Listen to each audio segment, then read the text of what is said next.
आदाब खबरों के साथ हाजिर हूं मैं तरन्नुम रिजवी। नजर डालते हैं अहम खबरों पर। मुल्क और पूरी दुनिया बाबाए कौम महात्मा गांधी की जयंती पर बापू को कर रहा है नमन। सदर जमहूरिया, नायब सदर जमहूरिया और वजीर आजम ने राजघाट पर पेश किया खिराज अकीदत। मुल्क लाल बहादुर शास्त्री को भी कर रहा है याद।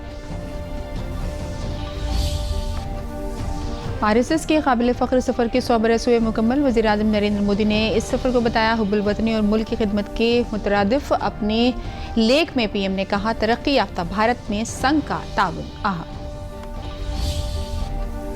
हिंदू समाज का मुत्तहद होना मुल्क की यकजहती, सलामती और तरक्की की गारंटी। नागपुर में संघ के सरबराह डॉक्टर मोहन भागवत ने कहा, मुल्क को बनना होगा खुद मुनहसिर।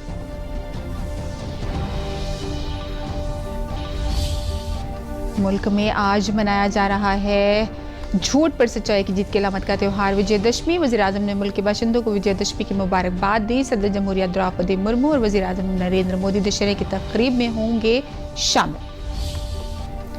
और संभल के आसमोली थाना इलाके के राय बुजुर्ग गांव में एक गैर कानूनी मस्जिद पर बुलडोजर की कार्रवाई। तालाब की जमीन पर बने गैर कानूनी मैरिज हॉल को भी बुलडोजर से मुनहदिम किया जा रहा है। मशहूर शास्त्रीय गायक पंडित छन्नूलाल मिश्र का इंतकाल। 91 बरस की उम्र में मिर्जापुर में ली आखिरी सांस। वज़ीर आज़म और वज़ीर आला ने छन्नूलाल के इंतकाल पर गहरे दुख का किया इजहार।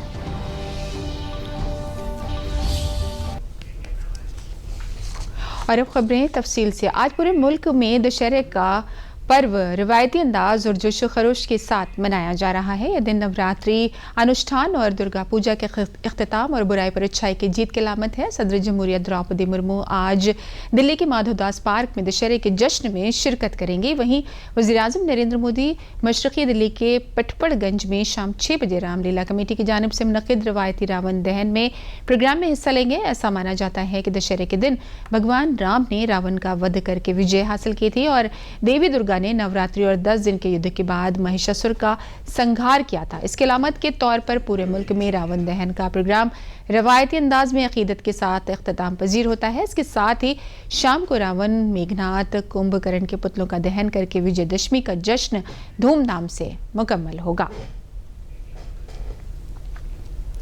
वज़ीर आज़म नरेंद्र मोदी ने मुल्क के बाशिंदों को विजयदशमी की मुबारकबाद दी है। उन्होंने एक्स पर लिखा, विजयदशमी बुराई और झूठ पर अच्छाई और सच को फतेह की अलामत है। मेरी कामना है कि इस मुक़द्दस मौके पर हर किसी को हिम्मत, हिकमत और अकीदत के रास्ते पर मुसलसल चलते रहने की तरगीब मिले। पूरे मुल्क के लोगों को विजयदशमी की बहुत बहुत मुबारकबाद। वज़ीर आज़म नरेंद्र मोदी ने कांग्रेस के सदर मल्लिकार्जुन खड़गे की सेहत को लेकर उनके से फ़ोन पर बातचीत की और उन्हें खड़गे का हाल चाल जाना और उनकी जल्द सेहतमंद होने की कामना की। गौरतलब है कि खड़गे को सांस लेने में दिक्कत होने के बाद बंगलुरु के अस्पताल में दाखिल कराया गया था। डॉक्टरों के मुताबिक उनकी हालत बेहतर है।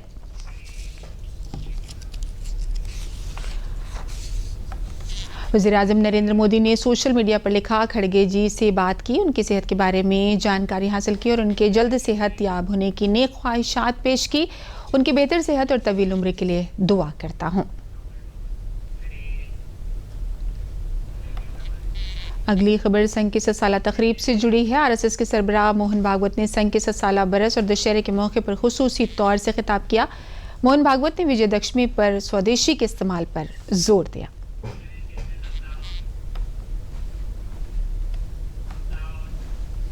राष्ट्रों में आपस में सब प्रकार के संबंध होने पड़ते हैं।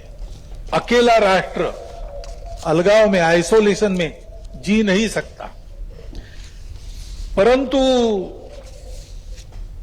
ये निर्भरता मजबूरी में न बदल जाए, क्योंकि वो कब बदलेगी, कैसे बदलेगी, उसका कोई पता नहीं। निर्भरता को मजबूरी में बदलने से रोकने का एक ही मंत्र है, स्वदेशी। चाहे पीएम मोदी हो या अब आरएसएस प्रमुख मोहन भागवत, दोनों की जुबान पर स्वदेशी का ही मंत्र है। नागपुर में दशहरा समारोह में आरएसएस चीफ मोहन भागवत ने ट्रंप के टैरिफ पर स्वदेशी का मंत्र दिया है, क्योंकि स्वदेशी वस्तुओं और आत्मनिर्भरता को अपनाना ही आगे बढ़ने का एकमात्र रास्ता है। अभी हाल में अमेरिका ने जो नई टैरिफ नीति अपनाई, उनके अपने हित के लिए अपनाई होगी, लेकिन उसकी मार तो सभी पर पड़ रही है। इसलिए ये सारा परिदृश्य अथवा ये सारी प्रचलित पद्धति उस पर हम निर्भर हो जाए ऐसी नहीं है। विश्व का जीवन परस्पर निर्भरता से ही चलता है।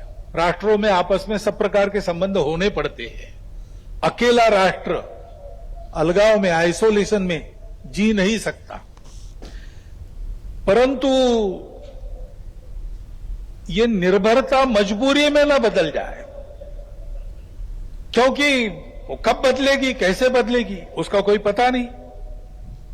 और इसलिए इस निर्भरता को मानते हुए, विश्व जीवन की एकता को मानते हुए, हमको इसको मजबूरी न बनाते हुए जीना अगर है तो स्वदेशी और स्वावलंबन का कोई परिणाम नहीं।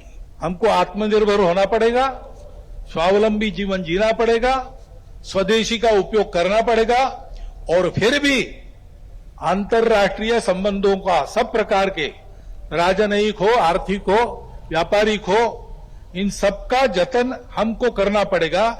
लेकिन उसमें मजबूरी नहीं होगी, हमारी अपनी इच्छा होगी। मोहन भागवत के बयानों में पहलगाम हमले का दर्द भी छलका, लेकिन पहलगाम हमले के बाद भारत सरकार के आदेश के बाद जैसे सेना ने आतंकिस्तान में तबाही मचाई, संघ प्रमुख ने उसके लिए भी सरकार और सेना की जमकर तारीफ की। दुर्घटना पहलगाम की भी हुई,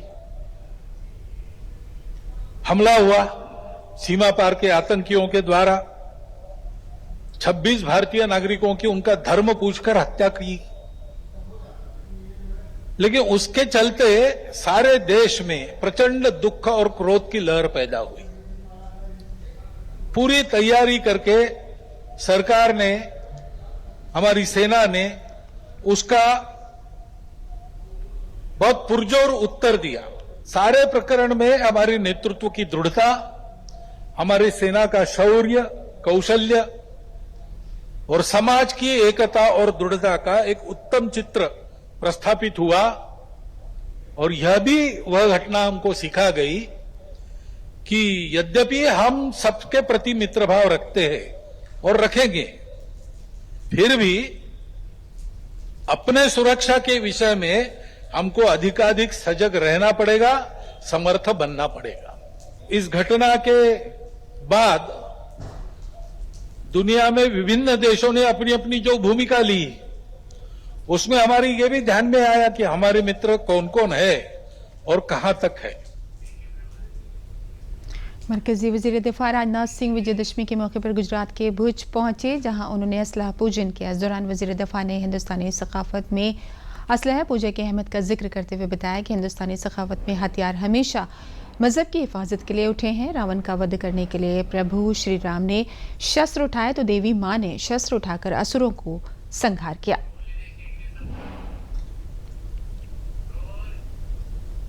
यह भारतीय संस्कृति है, जहां किसान हल की पूजा करता है, लोहार अपने औजारों के सामने खड़े होकर हाथ जोड़ता है, विद्यार्थी अपनी पुस्तकों को अपने मस्तक से लगाता है। इसी प्रकार सैनिक शस्त्रों की पूजा करते हैं। हमारे यहाँ हथियारों को कभी भी केवल हिंसा का साधन नहीं माना गया है। हमारे लिए शस्त्र केवल एक टूल नहीं है, शस्त्र केवल शक्ति प्रदर्शन के लिए नहीं है, बल्कि हम यह मानते हैं कि शस्त्र धर्म की स्थापना करने के यह साधन है। इसलिए भगवान श्री राम ने अपने धर्म धनुष से अधर्मी रावण का वध किया और मां दुर्गा ने अपने शस्त्रों से असुरों का संहार किया। गोरखनाथ मंदिर में विजयदशमी त्योहार का आगाज सुबह श्रीनाथ जी भगवान शिव के अवतार गुरु गोरक्षनाथ के खुसूसी पूजा अनुष्ठान से हुआ। गोरक्षनाथ पीठाधीश्वर के खुसूसी परिधान में वजीर आला योगी आदित्यनाथ ने रवायत के मुताबिक श्रीनाथ जी की रस्म के मुताबिक पूजा की और फिर मंदिर में नस्ब सभी विग्रहों की खुसूसी पूजा की। वजीर आला ने हाथ जोड़कर श्रीनाथ जी और सभी देव विग्रहों की परिक्रमा भी की और रियासत के लोगों की खुशहाली के लिए दुआ की। इस दौरान नाथ पंथ के रवायती खुसूसी आलात जैसे नागफनी, शंख, ढोल, घंटी और डमरू की गूंज से पूरा मंदिर का हाथा भक्ति भाव में तरंगित रहा। मंदिर के पुजारी योगी कमलनाथ और प्रधान पुरोहित समेत मंदिर के सभी संत और पुजारी शामिल हुए।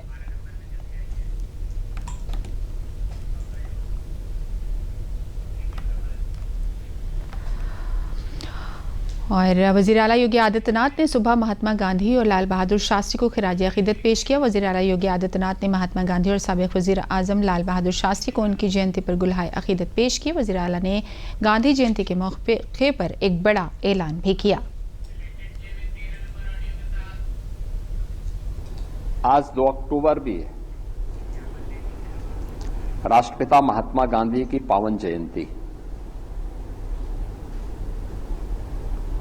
सत्य अहिंसा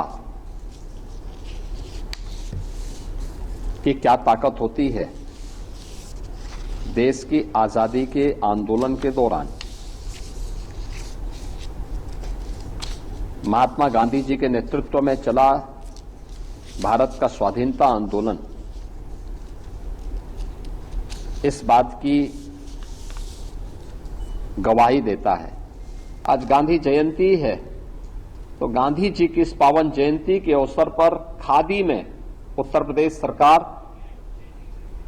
25% की छूट आज से प्रारंभ की है। हम खादी के साथ साथ हर स्वदेशी वस्तु का क्रय करें। पर्व और त्योहारों में अपने मित्रों को, परिवारजनों को, शुभचिंतकों को उसका उपहार दें और भारत के अंदर बनी हुई वस्तुओं का इस्तेमाल करके अगर हम भारत के कारीगर और हस्तशिल्पियों को आगे बढ़ाने में योगदान देते हैं तो यह भारत की समृद्धि का कारण बनेगा और भारत के अंदर स्वरोजगार और रोजगार को भी आगे बढ़ाने में मदद करेगा। खबरों में फिलहाल लेते हैं एक वक्फा।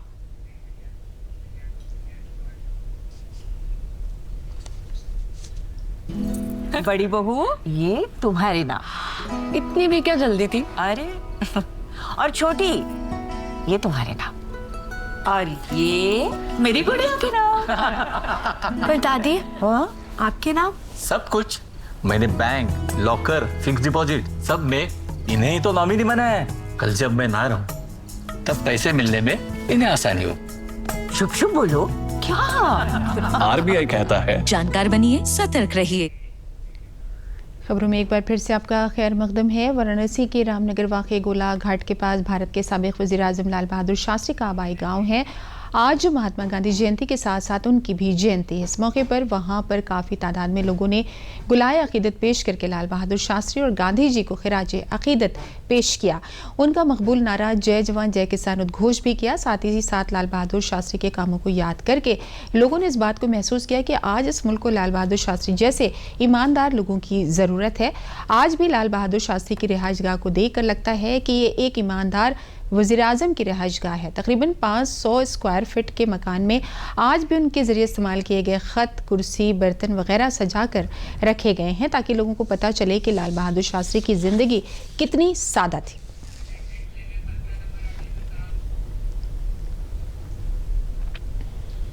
पहले तो हम आज लाल बहादुर शास्त्री, भारत रत्न लाल बहादुर शास्त्री जी और महात्मा गांधी जी की जयंती पर सभी की हार्दिक शुभकामनाएँ। और आज इस लाल बहादुर शास्त्री एवं गांधी जयंती के अवसर पर लाल बहादुर शास्त्री जी पे संगोष्ठी, पुष्पांजलि, दीपांजलि के कार्यक्रम का आयोजन किया गया है, जो कि कार्यक्रम 11 बजे से स्टार्ट होगा और जो है कि इसी पूरे संस्कृति विभाग के द्वारा एक कार्यक्रम आयोजित किया गया है। इनके कद कमलों पे सब लोग चले, जैसे ये सादगी से पूरा जीवन और कहाँ से कहाँ उनकी ज़िंदगी गई अपने मेहनत और ईमानदारी के बल। यही कहेंगे सबके लिए कि सब ऐसे ही रहें, ईमानदारी और मेहनत से आगे बढ़ें, इनसे शिक्षा लेके इनके। खबरों में फिलहाल लेते हैं एक और वक्फा।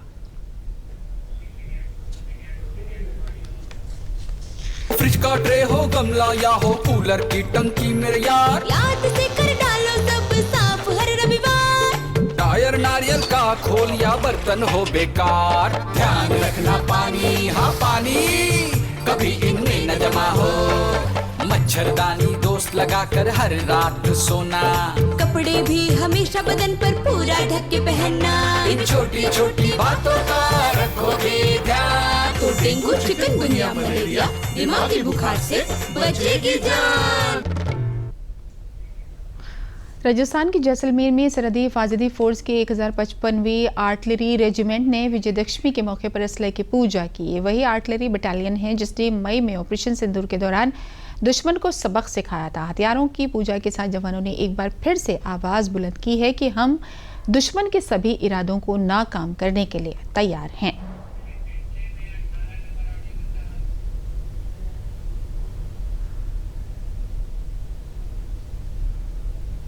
हम पूरे देशवासियों को इस शस्त्र पूजन के अवसर पर बधाई देते हैं और ये शस्त्र पूजन इसलिए करते हैं क्योंकि हमारे साथ, हम इनके साथ हैं और ये हमारे साथ है। तोपखाना बल और तोपखाना जो बीएसएफ पार्टी है, ये इसका एक अहम रोल है बीएसएफ ऑर्गेनाइजेशन में।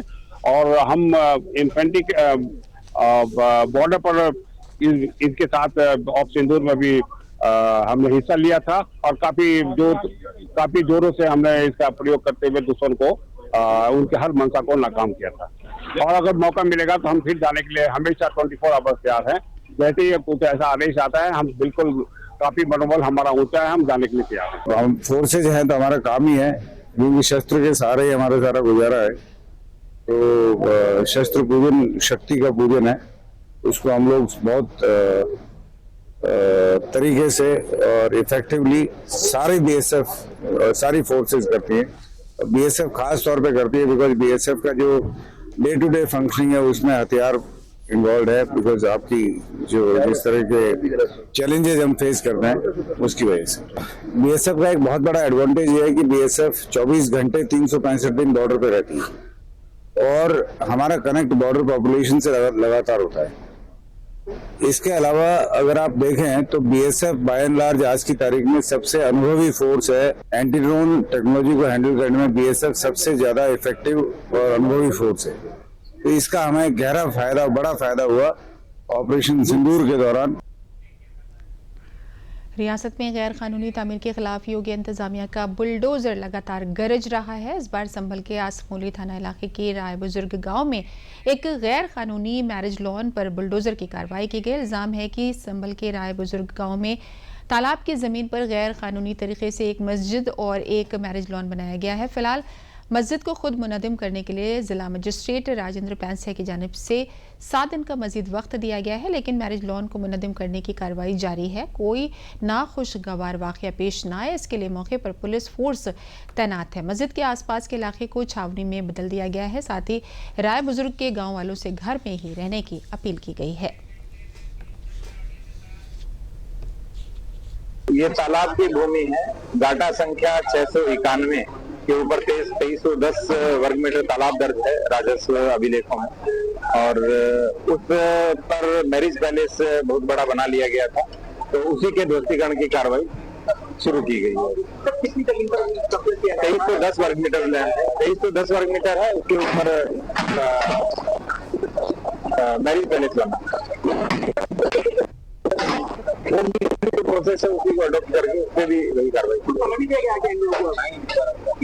अभी उन्होंने स्वयं ध्वस्तीकरण के लिए कहा है, तो स्वयं ध्वस्तीकरण उनके द्वारा किया जा रहा है। जनपद संभल के थाना आसमोली के राय बुजुर्ग गांव में यहाँ पे एक तालाब की और खाद के गड्ढों की जमीन है, उसमें 30 दिन का समय इनको दिया गया था। 30 दिन का समय गुजर जाने के बावजूद भी इनके द्वारा जब नहीं तोड़ा गया है, तो प्रशासन के द्वारा निर्णय लिया गया है कि इसको स्वयं तोड़ा जाएगा। ये एक इलीगल कंस्ट्रक्शन था और पर्याप्त समय इनको दिया गया है। पुलिस व्यवस्था की यहाँ चाक चौबंद है, ड्रोन से निगरानी रखी जा रही है और आसपास के जितने भी गांव सब में पहले मुनादी भी करा दी गई थी। AIMIM के सरबराह असदुद्दीन ओवैसी के जरिए उत्तर प्रदेश में मुसलमानों पर जुल्म वाले दिए गए बयान पर ऑल इंडिया मुस्लिम जमात के कौमी सदर मौलाना शहाबुद्दीन रजवी बरेलवी ने रद्द अमल का इजहार किया है। मौलाना ने कहा है कि असदुद्दीन ओवैसी जज्बाती बातें करते हैं और नौजवानों को भड़काने का काम करते हैं। जब से आई लव यू मोहम्मद सल्लल्लाहु अलैहि वसल्लम का सिलसिला चला, तब से भड़काने का काम किया। आज भी वो बड़ा भड़का रहे हैं। औरंगाबाद में AIMIM का हाथ दिखा, उन्होंने पैगम्बर इस्लाम की तालीमात से महरूम रखा है। मौलाना ने कहा कि इस तरह की बात करना गलत है। मुसलमानों के लिए तालीम, सेहत और रोजगार की बात करनी चाहिए। वहीं उन्होंने कहा कि आई लव यू मोहम्मद का इजहार लोग पोस्टर बैनर नहीं कर सकते, हुजूर का अदब नाम लिखकर करना चाहिए।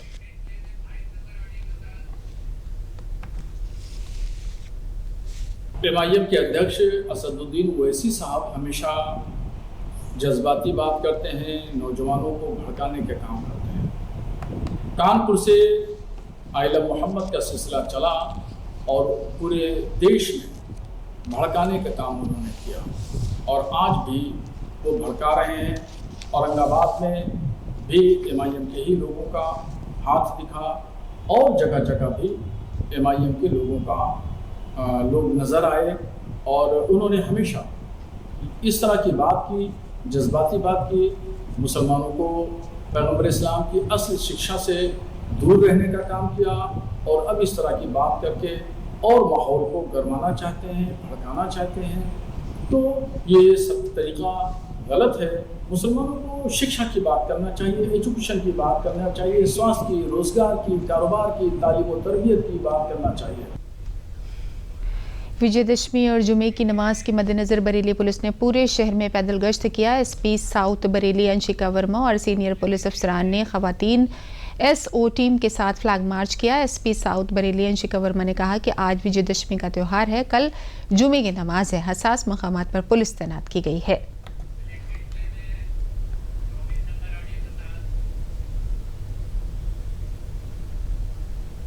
आज विजयदशमी का त्यौहार है, कल शुक्रवार की नमाज है। इसके दृष्टिगत और सुरक्षा के दृष्टिगत आज जितनी महिला QRT टीम्स हैं उनकी फुट पेट्रोलिंग कराई जा रही है। जो वीरांगना यूनिट है उसके द्वारा भी फुट पेट्रोलिंग की जा रही है। संवेदनशील हॉटस्पॉट्स पे पुलिस फोर्स तैनात है और सुरक्षा के दृष्टिकोण से वैसे तो स्थिति सामान्य है, लेकिन एहतियात बरता जा रहा है। शास्त्रीय संगीत के माहिर पंडित छन्नूलाल मिश्र ने अब इस दुनिया को अलविदा कह दिया है। पंडित छन्नूलाल मिश्र का 91 बरस की उम्र में इंतकाल हो गया। आज सुबह 4:15 बजे मिर्ज़ापुर में अपनी बेटी के रिहाइशगाह पर गंगा दर्शन कॉलोनी में उन्होंने आखिरी सांस ली। छन्नूलाल मिश्रा गुज़िश्ता कुछ वक्त से बीमार थे। उनकी तबीयत 7 महीने से ख़राब चल रही थी। हाल ही में वो 17 दिन हॉस्पिटल में भर्ती रहे थे और BHU के इंस्टीट्यूट ऑफ मेडिकल साइंस में उनका इलाज चल रहा था। उनके इंतकाल से संगीत की दुनिया में शोक की लहर दौड़ गई। उनकी आखिरी रसूम मणिकर्णिका घाट पर अदा की जाएगी।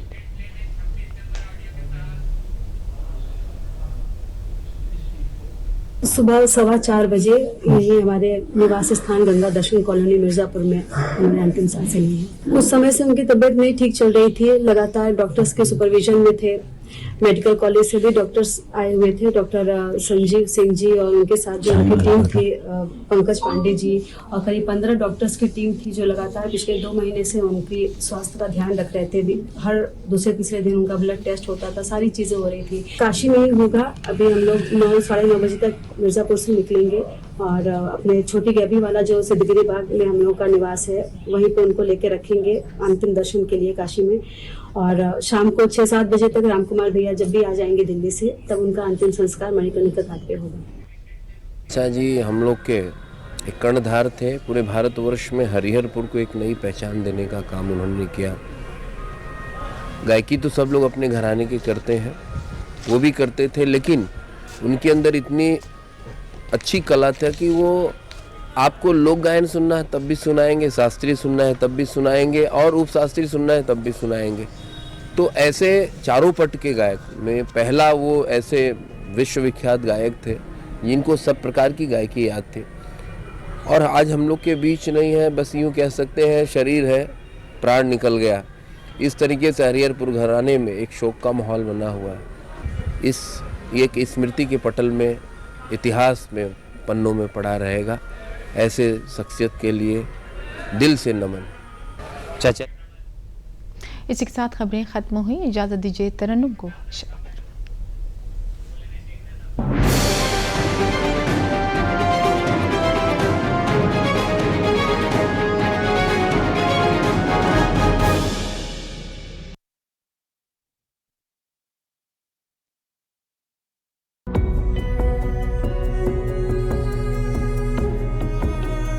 मैं हमेशा मेरे दिमाग के अंदर वही सोचने लगा कि ये पक्षी की क्या कसूर है। इसने तो अपना घर बनाया, अंडा रखा, किसी ने इसको बोला नहीं कि हम इसको कल गिरा रहे, आप इधर से हट जाओ। अचानक में काट दिया, वो गिर गया, नाश हो गया।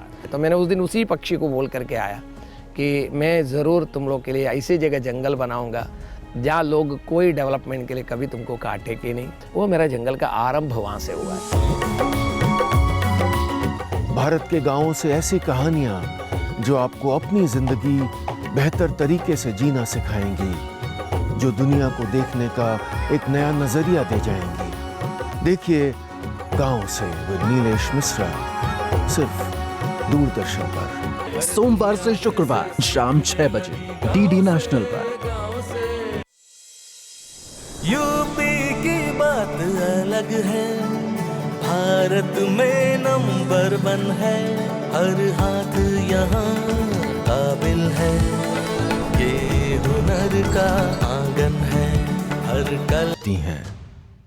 फिर आते हैं वो लोग जो दशकों से चली आ रही एक परंपरा को जिंदा रखना जानते हैं।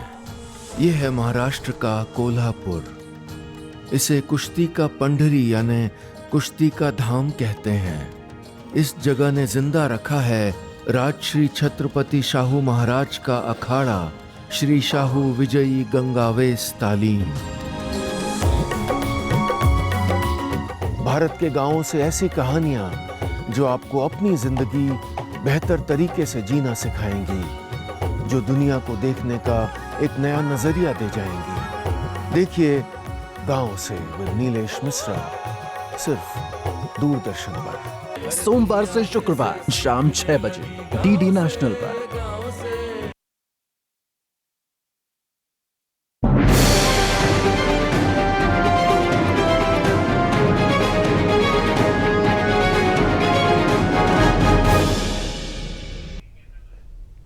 आदाब, खबरों के साथ हाजिर हूं मैं तरन्नुम रिजवी। नजर डालते हैं अहम खबरों पर। मुल्क और पूरी दुनिया बाबाए कौम महात्मा गांधी की जयंती पर बापू को कर रहा है नमन। सदर जमहूरिया, नायब सदर जमहूरिया और वजीर आजम ने राजघाट पर पेश किया खिराज अकीदत। मुल्क लाल बहादुर शास्त्री को भी कर रहा है याद। आरएसएस के काबिल फ़ख्र सफ़र के 100 बरस हुए मुकम्मल। वज़ीर आज़म नरेंद्र मोदी ने इस सफ़र को बताया हुब्बुल वतनी और मुल्क की खिदमत के मुतरादिफ। अपने लेख में पीएम ने कहा, तरक्की याफ्ता भारत में संघ का ताउन अहम। हिंदू समाज का मुत्तहिद होना मुल्क की यकजहती, सलामती और तरक्की की गारंटी। नागपुर में संघ के सरबराह डॉक्टर मोहन भागवत ने कहा, मुल्क को बनना होगा खुद मुनहसिर।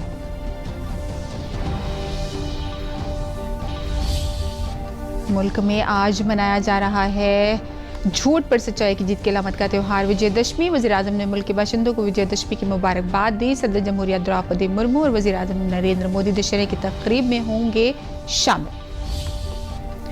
और संभल के आसमोली थाना इलाके के राय बुजुर्ग गांव में एक गैर कानूनी मस्जिद पर बुलडोजर की कार्रवाई। तालाब की जमीन पर बने गैर कानूनी मैरिज हॉल को भी बुलडोजर से मुनहदिम किया जा रहा है। मशहूर शास्त्रीय गायक पंडित छन्नूलाल मिश्र का इंतकाल। 91 बरस की उम्र में मिर्जापुर में ली आखिरी सांस। वज़ीर आज़म और वज़ीर आला ने छन्नूलाल के इंतकाल पर गहरे दुख का किया इजहार।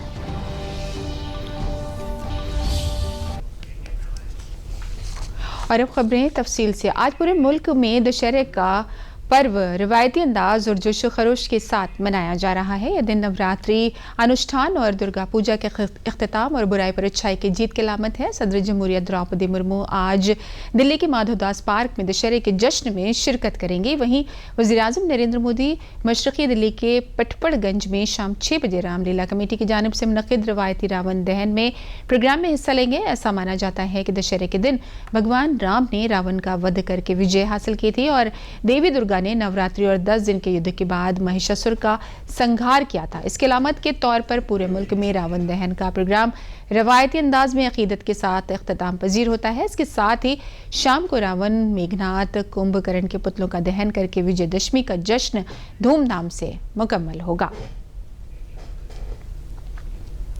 वज़ीर आज़म नरेंद्र मोदी ने मुल्क के बाशिंदों को विजयदशमी की मुबारकबाद दी है। उन्होंने एक्स पर लिखा, विजयदशमी बुराई और झूठ पर अच्छाई और सच को फतेह की अलामत है। मेरी कामना है कि इस मुक़द्दस मौके पर हर किसी को हिम्मत, हिकमत और अक़ीदत के रास्ते पर मुसलसल चलते रहने की तरगीब मिले। पूरे मुल्क के लोगों को विजयदशमी की बहुत बहुत मुबारकबाद। वज़ीर आज़म नरेंद्र मोदी ने कांग्रेस के सदर मल्लिकार्जुन खड़गे की सेहत को लेकर उनके से फ़ोन पर बातचीत की और उन्हें खड़गे का हाल चाल जाना और उनकी जल्द सेहतमंद होने की कामना की। गौरतलब है कि खड़गे को सांस लेने में दिक्कत होने के बाद बंगलुरु के अस्पताल में दाखिल कराया गया था। डॉक्टरों के मुताबिक उनकी हालत बेहतर है।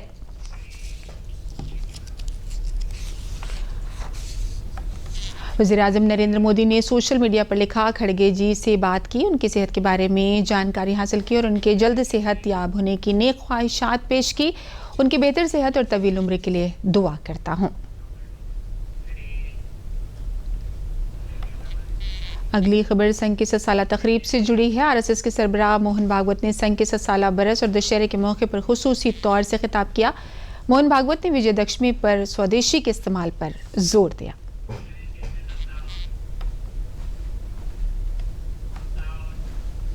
राष्ट्रों में आपस में सब प्रकार के संबंध होने पड़ते हैं। अकेला राष्ट्र अलगाव में, आइसोलेशन में जी नहीं सकता, परंतु ये निर्भरता मजबूरी में न बदल जाए, क्योंकि वो कब बदलेगी, कैसे बदलेगी, उसका कोई पता नहीं। निर्भरता को मजबूरी में बदलने से रोकने का एक ही मंत्र है, स्वदेशी। चाहे पीएम मोदी हो या अब आरएसएस प्रमुख मोहन भागवत, दोनों की जुबान पर स्वदेशी का ही मंत्र है। नागपुर में दशहरा समारोह में आरएसएस चीफ मोहन भागवत ने ट्रंप के टैरिफ पर स्वदेशी का मंत्र दिया है, क्योंकि स्वदेशी वस्तुओं और आत्मनिर्भरता को अपनाना ही आगे बढ़ने का एकमात्र रास्ता है। अभी हाल में अमेरिका ने जो नई टैरिफ नीति अपनाई, उनके अपने हित के लिए अपनाई होगी, लेकिन उसकी मार तो सभी पर पड़ रही है। इसलिए ये सारा परिदृश्य अथवा ये सारी प्रचलित पद्धति, उस पर हम निर्भर हो जाए ऐसी नहीं है। विश्व का जीवन परस्पर निर्भरता से ही चलता है। राष्ट्रों में आपस में सब प्रकार के संबंध होने पड़ते हैं।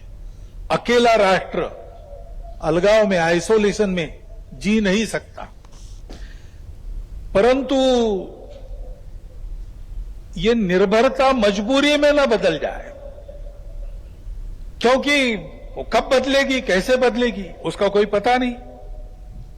और इसलिए इस निर्भरता को मानते हुए, विश्व जीवन की एकता को मानते हुए, हमको इसको मजबूरी न बनाते हुए जीना अगर है तो स्वदेशी और स्वावलंबन का कोई परिणाम नहीं।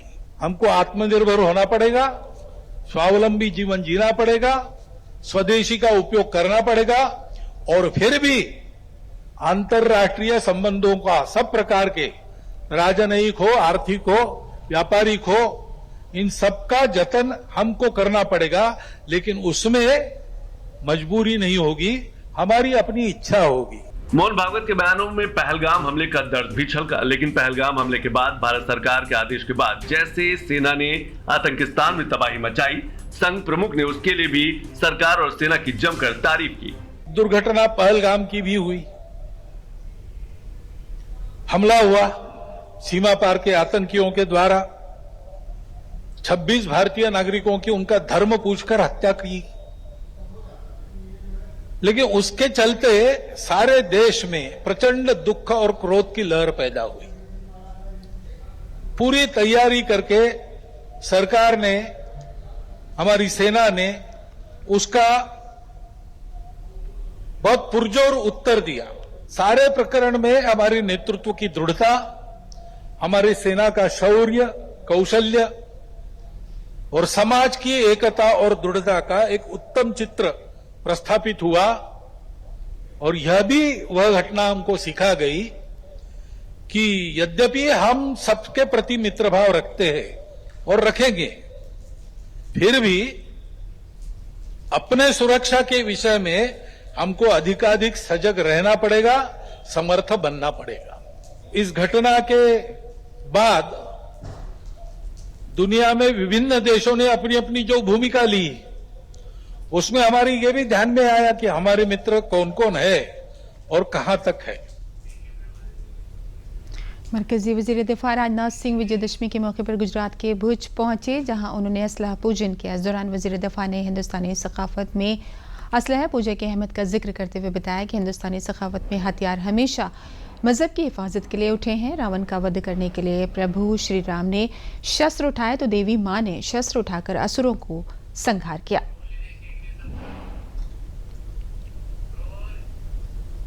यह भारतीय संस्कृति है, यहाँ किसान हल की पूजा करता है, लोहार अपने औजारों के सामने खड़े होकर हाथ जोड़ता है। विद्यार्थी अपनी पुस्तकों को अपने मस्तक से लगाता है। इसी प्रकार सैनिक शस्त्रों की पूजा करते हैं। हमारे यहाँ हथियारों को कभी भी केवल हिंसा का साधन नहीं माना गया है। हमारे लिए शस्त्र केवल एक टूल नहीं है, शस्त्र केवल शक्ति प्रदर्शन के लिए नहीं है, बल्कि हम यह मानते हैं कि शस्त्र धर्म की स्थापना करने के लिए साधन। इसलिए भगवान श्री राम ने अपने धर्म धनुष से अधर्मी रावण का वध किया और मां दुर्गा ने अपने शस्त्रों से असुरों का संहार किया। गोरखनाथ मंदिर में विजयदशमी त्योहार का आगाज सुबह श्रीनाथ जी भगवान शिव के अवतार गुरु गोरक्षनाथ के खुसूसी पूजा अनुष्ठान से हुआ। गोरक्षनाथ पीठाधीश्वर के खुसूसी परिधान में वजीर आला योगी आदित्यनाथ ने रवायत के मुताबिक श्रीनाथ जी की रस्म के मुताबिक पूजा की और फिर मंदिर में नस्ब सभी विग्रहों की खुसूसी पूजा की। वजीर आला ने हाथ जोड़कर श्रीनाथ जी और सभी देव विग्रहों की परिक्रमा भी की और रियासत के लोगों की खुशहाली के लिए दुआ की। इस दौरान नाथ पंथ के रवायती खुसूसी आलात जैसे नागफनी, शंख, ढोल, घंटी और डमरू की गूंज से पूरा मंदिर का हाथा भक्ति भाव में तरंगित रहा। मंदिर के पुजारी योगी कमलनाथ और प्रधान पुरोहित समेत मंदिर के सभी संत और पुजारी शामिल हुए।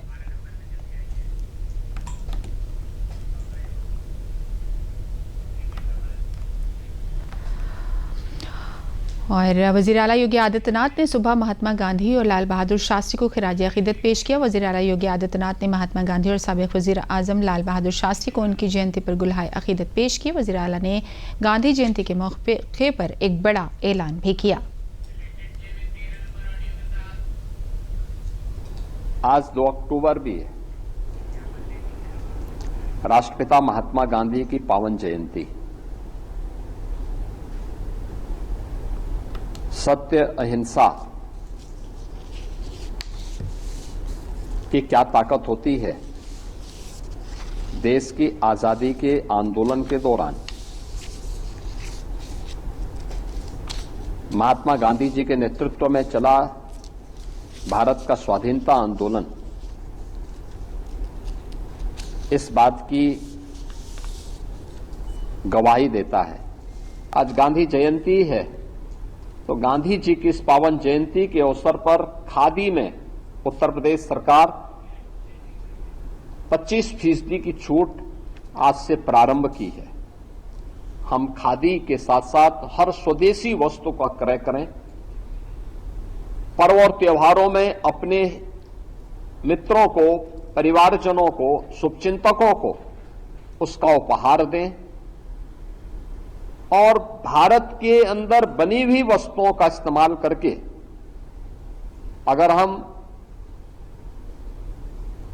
भारत के कारीगर और हस्तशिल्पियों को आगे बढ़ाने में योगदान देते हैं तो यह भारत की समृद्धि का कारण बनेगा और भारत के अंदर स्वरोजगार और रोजगार को भी आगे बढ़ाने में मदद करेगा। खबरों में फिलहाल लेते हैं एक वक्फा।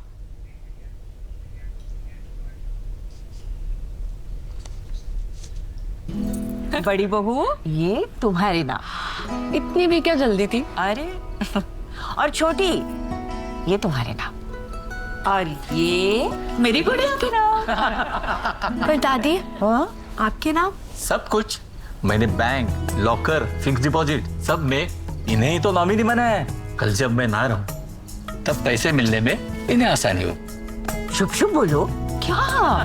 आरबीआई कहता है। जानकार बनिए, सतर्क रहिए।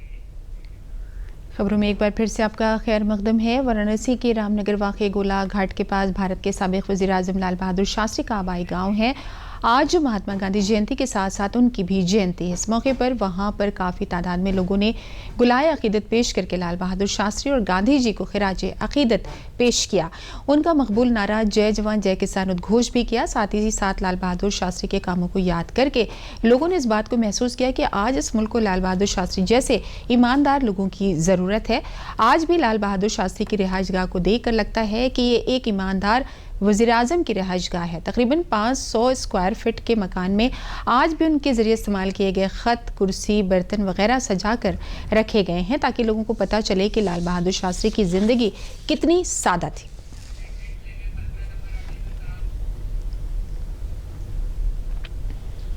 पहले तो हम आज लाल बहादुर शास्त्री, भारत रत्न लाल बहादुर शास्त्री जी और महात्मा गांधी जी की जयंती पर सभी की हार्दिक शुभकामनाएं। और आज इस लाल बहादुर शास्त्री एवं गांधी जयंती के अवसर पर लाल बहादुर शास्त्री जी पे संगोष्ठी, पुष्पांजलि, दीपांजलि के कार्यक्रम का आयोजन किया गया है, जो कि कार्यक्रम 11 बजे से स्टार्ट होगा और जो है कि इसी पूरे संस्कृति विभाग के द्वारा एक कार्यक्रम आयोजित किया गया है। इनके कद कमलों पे सब लोग चले, जैसे ये सादगी से पूरा जीवन और कहाँ से कहाँ उनकी ज़िंदगी गई अपने मेहनत और ईमानदारी के बल।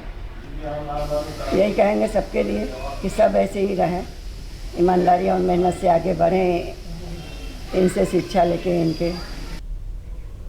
खबरों में फिलहाल लेते हैं एक और वक्फा। फ्रिज का ट्रे हो, गमला या हो कूलर की टंकी, मेरे यार याद से कर डालो सब साफ हर रविवार। टायर नारियल का खोल या बर्तन हो बेकार, ध्यान रखना पानी, हाँ पानी कभी इनमें न जमा हो। मच्छरदानी दोस्त लगाकर हर रात सोना, कपड़े भी हमेशा बदन पर पूरा ढक के पहनना। इन छोटी छोटी बातों का रखोगे ध्यान तो डेंगू, चिकनगुनिया, मलेरिया, दिमागी बुखार से बचेगी जान।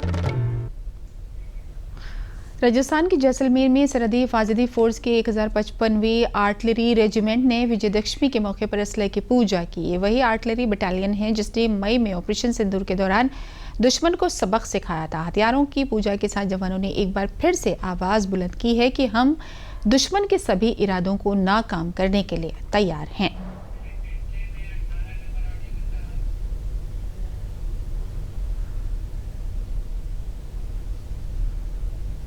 हम पूरे देशवासियों को इस शस्त्र पूजन के अवसर पर बधाई देते हैं और ये शस्त्र पूजन इसलिए करते हैं क्योंकि हमारे साथ, हम इनके साथ हैं और ये हमारे साथ है। तोपखाना बल और तोपखाना जो बीएसएफ पार्टी है, ये इसका एक अहम रोल है बीएसएफ ऑर्गेनाइजेशन में। और हम इन्फेंट्री बॉर्डर पर इनके साथ ऑफ सिंदूर में भी हमने हिस्सा लिया था और काफी जोरों से हमने इसका प्रयोग करते हुए दुश्मन को उनके हर मंशा को नाकाम किया था। और अगर मौका मिलेगा तो हम फिर जाने के लिए हमेशा 24 आवर्स तैयार हैं। जैसे ही कुछ ऐसा आदेश आता है, हम बिल्कुल काफी मनोबल हमारा ऊंचा है, हम जाने के लिए तैयार हैं। हम फोर्सेज हैं तो हमारा काम ही है, क्योंकि शस्त्र के सहारे ही हमारा सारा गुजारा है। तो शस्त्र पूजन शक्ति का पूजन है, उसको हम लोग बहुत तरीके से और इफेक्टिवली सारे बीएसएफ सारी फोर्सेस करती हैं। बीएसएफ खास तौर पे करती है बिकॉज बीएसएफ का जो डे टू डे फंक्शनिंग है उसमें हथियार इन्वॉल्व है, बिकॉज आपकी जो जिस तरह के चैलेंजेस हम फेस करते हैं उसकी वजह से। बीएसएफ का एक बहुत बड़ा एडवांटेज ये है कि बीएसएफ 24 घंटे 365 दिन बॉर्डर पे रहती है और हमारा कनेक्ट बॉर्डर पॉपुलेशन से लगातार होता है। इसके अलावा अगर आप देखें तो बीएसएफ बाय एंड लार्ज आज की तारीख में सबसे अनुभवी फोर्स है। एंटी ड्रोन टेक्नोलॉजी को हैंडल करने में बीएसएफ सबसे ज्यादा इफेक्टिव और अनुभवी फोर्स है। तो इसका हमें गहरा फायदा, बड़ा फायदा हुआ ऑपरेशन सिंदूर के दौरान। रियासत में गैर कानूनी तामीर के खिलाफ योगी इंतजामिया का बुलडोजर लगातार गरज रहा है। इस बार संभल के आसमोली थाना इलाके के राय बुजुर्ग गांव में एक गैर कानूनी मैरिज लॉन पर बुलडोजर की कार्रवाई की गई। इल्जाम है कि संभल के राय बुजुर्ग गांव में तालाब की जमीन पर गैर कानूनी तरीके से एक मस्जिद और एक मैरिज लॉन बनाया गया है। फिलहाल मस्जिद को खुद मुनद्दिम करने के लिए जिला मजिस्ट्रेट राजेंद्र पैंसे की जानिब से 7 दिन का मजीद वक्त दिया गया है, लेकिन मैरिज लॉन को मुनद्दिम करने की कार्रवाई जारी है। कोई नाखुशगवार वाकया पेश ना आए, इसके लिए मौके पर पुलिस फोर्स तैनात है। मस्जिद के आसपास के इलाके को छावनी में बदल दिया गया है। साथ ही राय बुजुर्ग के गाँव वालों से घर में ही रहने की अपील की गई है। ये तालाब की भूमि है, गाटा संख्या 691 के ऊपर 2310 वर्ग मीटर तालाब दर्ज है राजस्व अभिलेखों में। और उस पर मैरिज पैलेस बहुत बड़ा बना लिया गया था, तो उसी के ध्वस्तीकरण की कार्रवाई शुरू की गई है। 2310 वर्ग मीटर लैंड है, 2310 वर्ग मीटर है, उसके ऊपर मैरिज पैलेस बना। वो भी जो प्रोसेस है उसी को अडॉप्ट करके उसमें भी वही कार्रवाई। अभी उन्होंने स्वयं दृष्टिकरण के लिए कहा है, तो स्वयं दृष्टिकरण उनके द्वारा किया जा रहा है। जनपद संभल के थाना असमौली के राय बुजुर्ग गांव में यहाँ पे एक तालाब की और खाद के गड्ढों की जमीन है, उसमें 30 दिन का समय इनको दिया गया था। 30 दिन का समय गुजर जाने के बावजूद भी इनके द्वारा जब नहीं तोड़ा गया है तो प्रशासन के द्वारा निर्णय लिया गया है कि इसको स्वयं तोड़ा जाएगा। ये एक इलीगल कंस्ट्रक्शन था और पर्याप्त समय इनको दिया गया है। पुलिस व्यवस्था की यहाँ चाक चौबंद है, ड्रोन से निगरानी रखी जा रही है और आसपास के जितने भी गांव सब में पहले मुनादी भी करा दी गई थी। AIMIM के सरबराह असदुद्दीन ओवैसी के जरिए उत्तर प्रदेश में मुसलमानों पर जुल्म वाले दिए गए बयान पर ऑल इंडिया मुस्लिम जमात के कौमी सदर मौलाना शहाबुद्दीन रजवी बरेलवी ने रद्द-ए-अमल का इजहार किया है। मौलाना ने कहा है कि असदुद्दीन ओवैसी जज्बाती बातें करते हैं और नौजवानों को भड़काने का काम करते हैं। जब से आई लव यू मोहम्मद सल्लल्लाहु अलैहि वसल्लम का सिलसिला चला तब से भड़काने का काम किया, आज भी वो बड़ा भड़का रहे हैं। औरंगाबाद में AIMIM का हाथ दिखा, उन्होंने पैगम्बर इस्लाम की तालीमात से महरूम रखा है। मौलाना ने कहा कि इस तरह की बात करना गलत है, मुसलमानों के लिए तालीम, सेहत और रोजगार की बात करनी चाहिए। वहीं उन्होंने कहा कि आई लव यू मोहम्मद का इजहार लोग पोस्टर बैनर नहीं कर सकते, हुजूर का अदब नाम लिखकर करना चाहिए।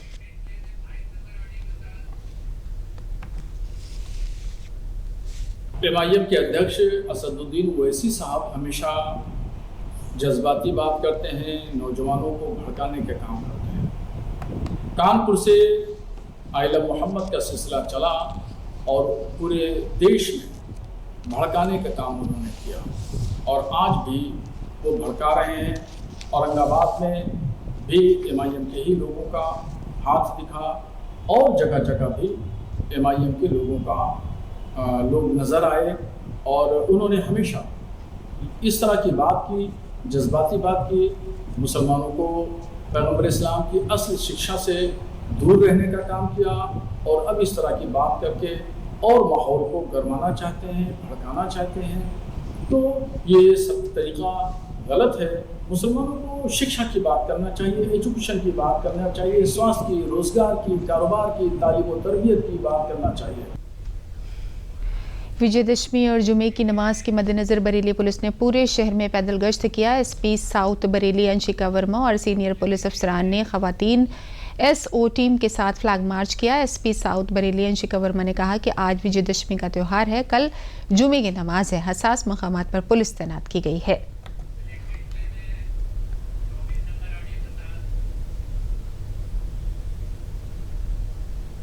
आज विजयदशमी का त्यौहार है, कल शुक्रवार की नमाज है। इसके दृष्टिगत और सुरक्षा के दृष्टिगत आज जितनी महिला QRT टीम्स हैं उनकी फुट पेट्रोलिंग कराई जा रही है। जो वीरांगना यूनिट है उसके द्वारा भी फुट पेट्रोलिंग की जा रही है। संवेदनशील हॉटस्पॉट्स पे पुलिस फोर्स तैनात है और सुरक्षा के दृष्टिकोण से वैसे तो स्थिति सामान्य है लेकिन एहतियात बरता जा रहा है। शास्त्रीय संगीत के माहिर पंडित छन्नूलाल मिश्र ने अब इस दुनिया को अलविदा कह दिया है। पंडित छन्नूलाल मिश्र का 91 बरस की उम्र में इंतकाल हो गया। आज सुबह 4:15 बजे मिर्ज़ापुर में अपनी बेटी के रिहाइशगाह पर गंगा दर्शन कॉलोनी में उन्होंने आखिरी सांस ली। छन्नूलाल मिश्रा गुज़िश्ता कुछ वक्त से बीमार थे, उनकी तबीयत 7 महीने से ख़राब चल रही थी। हाल ही में वो 17 दिन हॉस्पिटल में भर्ती रहे थे और BHU के इंस्टीट्यूट ऑफ मेडिकल साइंस में उनका इलाज चल रहा था। उनके इंतकाल से संगीत की दुनिया में शोक की लहर दौड़ गई। उनकी आखिरी रसूम मणिकर्णिका घाट पर अदा की जाएगी।